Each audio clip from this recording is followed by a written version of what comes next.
they were sailing down from Vidya river. তারা বিদ্যা নদী থেকে আরও দূরে গেল সমুদ্রের দিকে।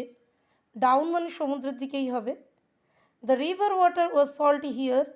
এখানে না নদীর জলটা একটু লবণাক্ত। দ্য ওয়াটার্স অফ দ্য বে of Bengal mixed with the river. নদীর সাথে ওই বে অফ বেঙ্গল বা বঙ্গোপসাগরের জল মিশছে।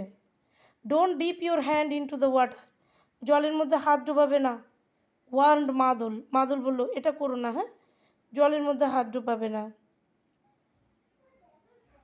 দেয়ার are kamuts in the river. নদীতে কামুট আছে। Subal jerked his hand away. Subal সাথে সাথে হাতটা তুলে নিল, তুলে ঝাড়া দিল। Jerked his hand away.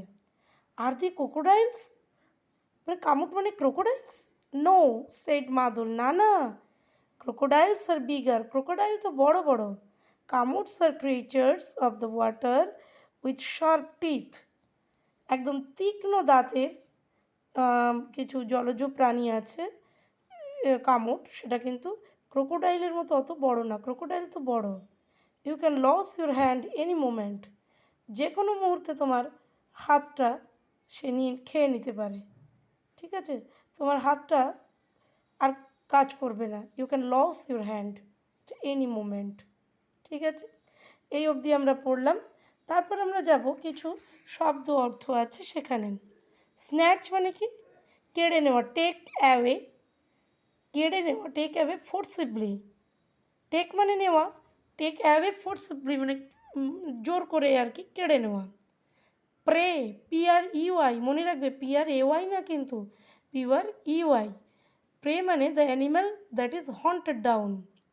যে animal that is hunted down মানে যাকে শিকার করা হয়, হ্যাঁ, যাকে মেরে ফেলা হয়, সে হচ্ছে প্রে, শিকার।